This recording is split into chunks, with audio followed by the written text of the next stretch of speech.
somewhere. Staying warm. I wrapped his feet and put his boots back on today. Just to make sure they don't get too exposed to the snow on the way down the mountain. Look at this gorgeous view. Look. I slept up here tonight. It was fabulous.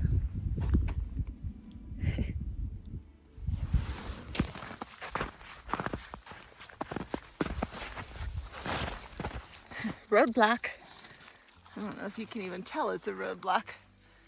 Well, I'm gonna have to lift him over, I think.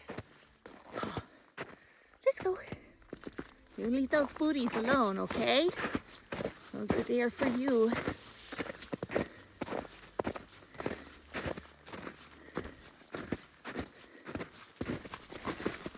It's really not much snow. 1 inch, maybe 2 here at the top. It's gorgeous. Oh, I was really hoping to be in just a little bit of snow. The mount pit's still pleasurable. And here it is. Also, a little bit of snow can be miserable if you're not warm and dry, which I am. See the trail over there? Going that way.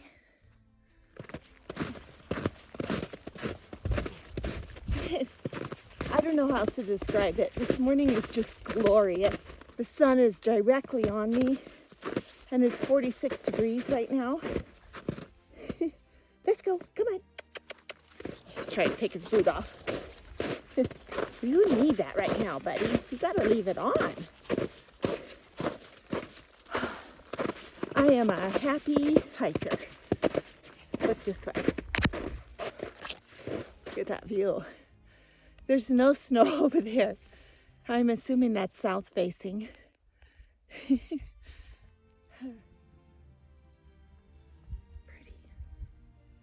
Look the way that reddish brown orange rock stands out against the snow.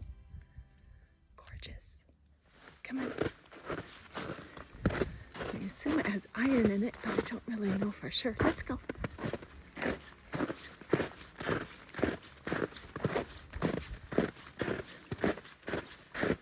Nice downhill to start the day.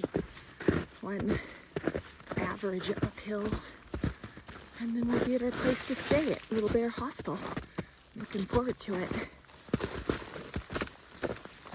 Thankful that he's available in the winter. Very kind.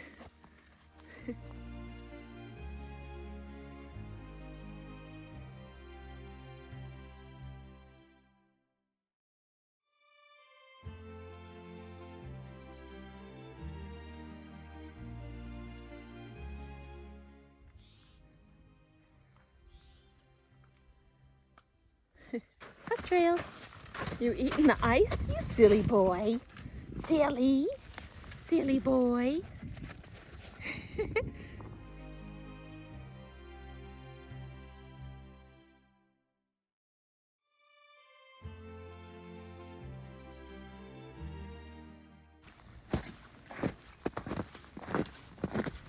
I feel really, really safe on this.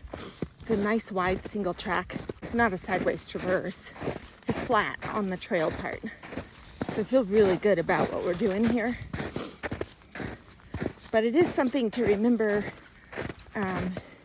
if you feel it's best to have your dog leashed. I mean, if I saw an animal right now and lunged for it, that could be detrimental for both of us. And if I were on a sideways traverse, I gotta be honest, I would unleash him.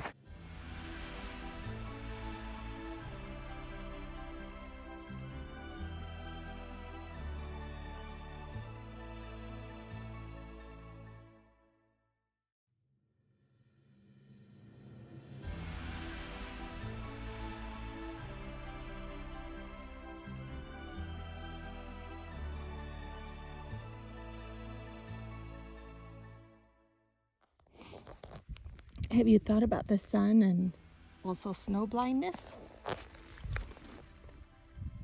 No, Pi doesn't like them, but he knows he has to keep them on. And if you can protect your dog against cataracts, that's more years of hiking with your dog. So, we will wear them. Right, Pi? You being a good boy. Look at the trail. No snow. We've come down about a mile from the top. We're at about 5,100 feet, and the trail is pretty much cleared up. We're also on the south-facing slope, so we'll see when we come around the corner. Oh, look at all this brush. Another good reason to consider doggles, if you can get your dog to tolerate them. I did meet the person that got me onto doggles.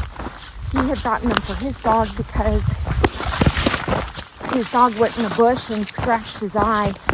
So they're good eye protection for someone down this low, using their head to get through all the brush. And we put our arms out or our poles out, right? To protect ourselves. But dogs don't have arms that can do that. And maybe if they're smart, they close their eyes for a sec. I don't know. I can't see him when I'm walking behind him. I don't know if he does or not. What a different day. Now nap times are in the shade. It's so sunny and warm.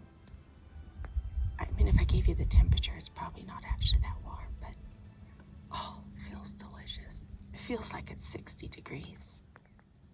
Okay, so I just checked. It's 56.9 degrees, so it is getting close to 60. I'm down to my shorts and my sun gear now. It feels so good.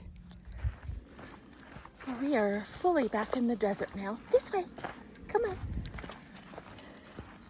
And making really good progress. We only saw those pine trees up above 5,000 feet, but near the top, lots of manzanita up there. Now we're back to these spiky bushes and ribbonwood. Huckleberry and I have been, come on boy, come on. We've been following these, what I presumed were coyote tracks based on the scat that had a lot of manzanita berries in it, and sometimes fir. I couldn't be for sure. I'm not an expert or anything, but that is familiar scat to me. I see it where I live. So I was pretty sure. And then this morning when we were hiking down out of the snow, we heard one, but he only yipped a little bit. By the time I got the video rolling, he was quiet. I think he was up high on the hill above us, and I think he saw Huckleberry. And probably that coyote was sending him a message. This is my place. Move on, little boy. And that's what we're going to do. We're going to move on. All these are special to me because I grew up with them. Another yucca. And look straight ahead. Could that be San Jacinto? I am getting pretty close to Idlewild. Here's some prickly pear. See the spines? And look, this one's trying to bloom. Oh, by April, they'll be all dressed up with pretty flowers for you guys. Oh, I saw this gate on far out. Huh. You ready?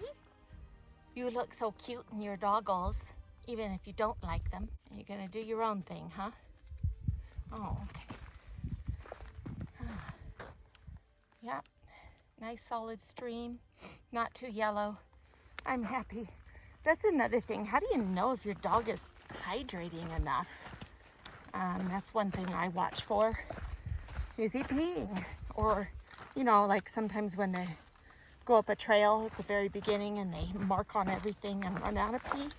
I don't want to see that. I will put water in all of his meals. He doesn't ever get just dog food. I also put water in it just to a little guarantee that he is drinking enough. I mean, do you ever, when you've been hiking a lot, need water but not feel like drinking? I would assume that could happen to our pets as well. So that's one of my precautions. I also carry a bouillon cube in my first aid kit, and I've never had to use it. But just in case I reach a point where I feel like he's not drinking enough, I've done this with another dog, just a little bit, because they're salty. You don't want to give them too much, but a little bit of bouillon in their water could entice them to be interested. Hi, did you find some shade? Is it break time? Okay.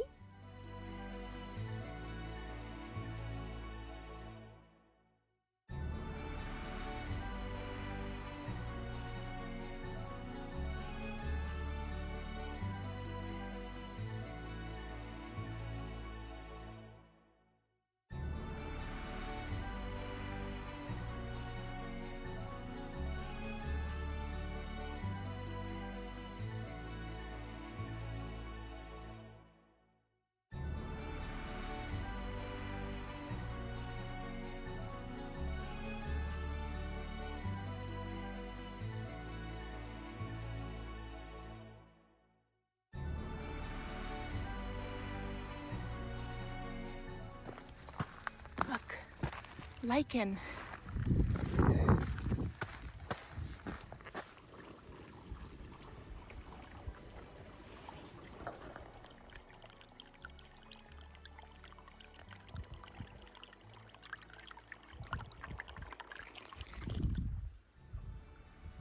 I found a critter sleeping in his natural habitat. What kind of animal is this?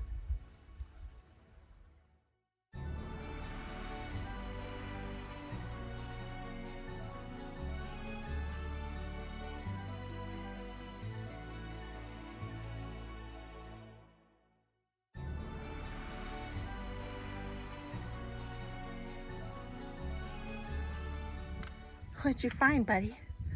Huh? What did you find? Get your nose out before you get bit.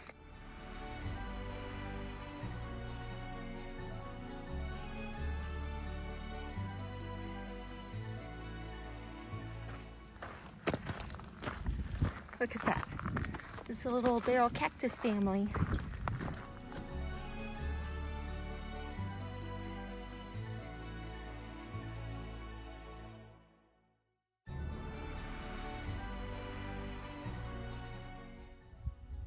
So I've arrived at the cistern.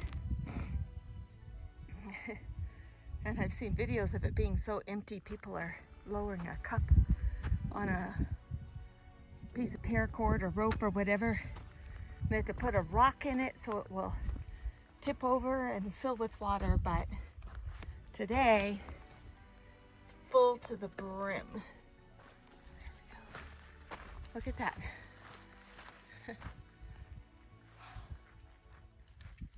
Beautiful people doing that job there. Thank you. I won't be going there today. I'm stopping at Little Bear Hostel. But I see in videos all the time how much people like that stop. Attaboy. Well, and the water in that cistern, I have to say, it was so cold. Very refreshing.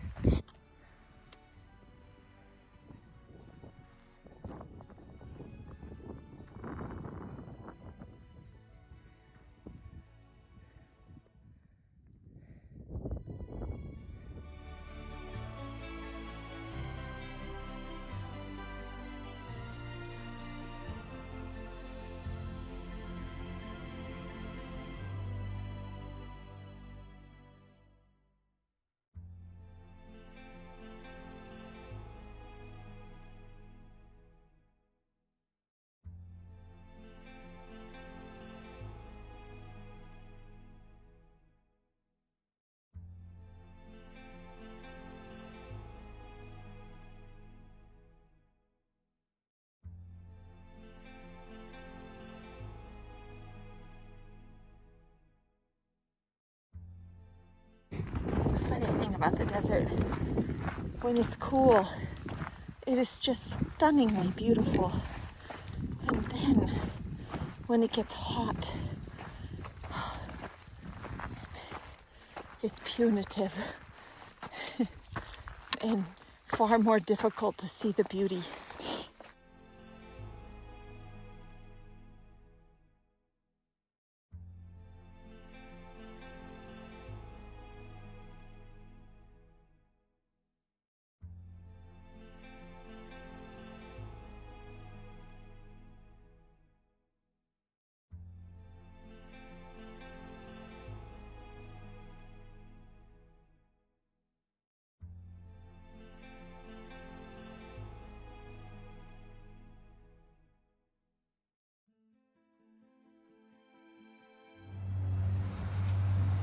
Well, here I am at the infamous Paradise Valley Cafe. I'm looking forward to it opening so I can have a good breakfast, and maybe what I want more than anything is a hot cup of coffee.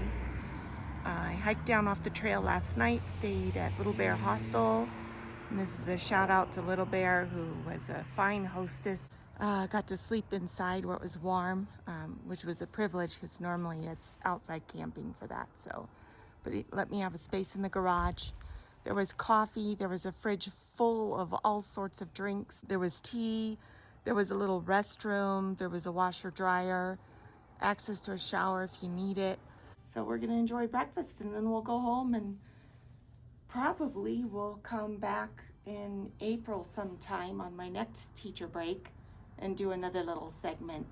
And then anything after that I'll probably do closer to home when summer comes, because it'll be too hot for me to bring the dog by that point. Anyway, so maybe San Jacinto on the next trip.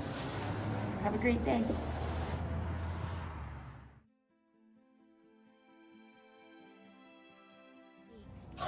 Silly, you're silly.